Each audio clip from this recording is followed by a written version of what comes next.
Assalamualaikum warahmatullahi wabarakatuh. Jadi pada kesempatan kali ini saya akan menceritakan tentang tugas hikayat, yaitu cerita asal-usul kota Surabaya. Dahulu di lautan luas sering terjadi perkelahian antara ikan hiu yaitu sura dengan buaya yaitu baya. Mereka berkelahi hanya karena berebut mangsa yaitu si ikan topo. Keduanya sama-sama kuat, sama-sama tangkas, sama-sama cerdik, sama-sama ganas, dan sama-sama rakus. Dan sudah berkali-kali mereka berkelahi, belum pernah ada yang menang ataupun yang kalah. Akhirnya mereka mengadakan kesepakatan bersama. Sampai-sampai mereka pun bosan karena tahu terus-menerus dan tidak ada yang kalah. Terus sampai baya bilang, aku bosan terus-menerus berkelahi. Terus kata sura juga, aku juga gitu. Karena mereka sangat bosan dengan pertarungan itu dan berebut ikan, akhirnya sura pun nanya kepada baya, apa yang harus dilakukan kita agar tidak terus berkelahi gitu. Nah, sura ini punya solusi. Nah, kata si sura, untuk mencegah diantara kita, sebaiknya kita membagi daerah kekuasaan menjadi dua.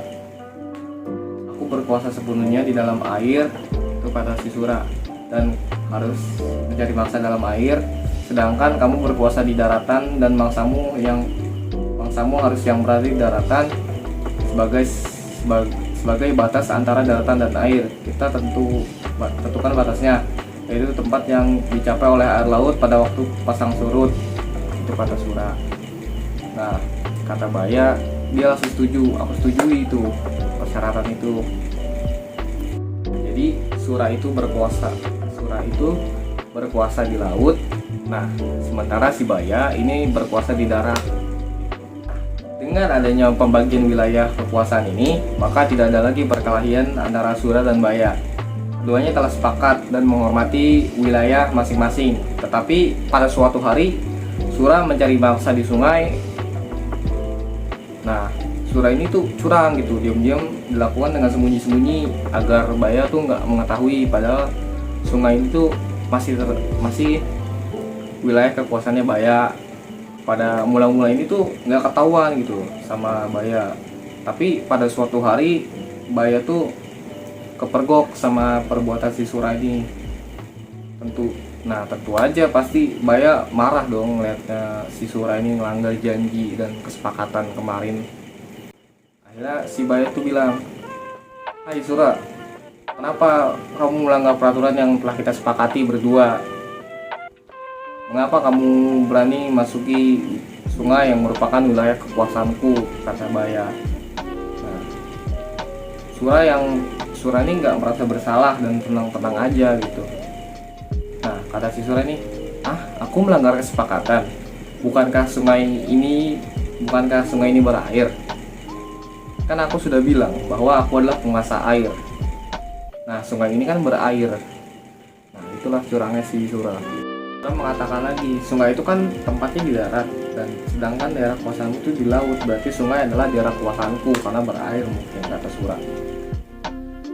Nah, baya tuh ngotot sampai bilang, aku kan tidak pernah bilang kalau di air tuh hanya laut, tapi juga air tuh di sungai, kata sura. Nah, baya tuh bilang, kau sengaja cari gara-gara ya sura, kata sura.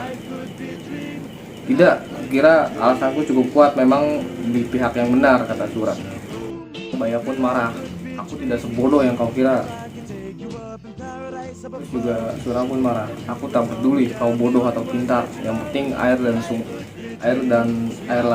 sungai dan air laut adalah kekuasaanku. Jadi si sura ini kuat banget gitu, pengen kuasa air sungai. Akhirnya sura tuh nggak mau kalah juga. Karena gak ada yang mengalah, maka pertempuran sengit antara ikan hiu sura dan buaya baya kan terjadi lagi gitu. Pertarungan kali ini tuh semakin sengit dan seru gitu dan dahsyat, saling menerjang dan menerkam, saling menggigit dan memukul. Dalam waktu sekejap air di sekitarnya menjadi merah oleh darah yang keluar dari luka-luka kedua binatang tersebut. mereka terus bertarung mati-matian tanpa istirahat sama sekali. Nah, dalam pertarungan dahsyat ini, Baya mendapatkan gigitan Sura di pangkal ekornya sebelah kanan. Selanjutnya ekornya itu terpaksa selalu membengkokkan ke kiri. Sementara Sura juga tergigit ekornya hingga hampir putus. Lalu Sura kembali ke lautan. Baya puas setelah dapat mempertahankan daerahnya. Pertarungan antara ikan hiu dan yang bernama Sura dan buaya ini sangat berkesan di hati masyarakat Surabaya. Nah, jadi itu adalah tentang cerita Sura dan Baya. Jadi oleh karena itu nama Surabaya itu selalu dikaitkan dengan peristiwa ini, cerita ini gitu. Nah, akhirnya dari peristiwa ini dibuatkanlah lambang kota Surabaya, yaitu ikan hiu dan ikan buaya, ikan hiu Sura dan buaya itu Baya. Saya Muhammad Farel Ilham Bintang. Mungkin segitu aja dari saya tentang cerita asal-usul kota Surabaya. Saya pamit. Wassalamualaikum warahmatullahi wabarakatuh.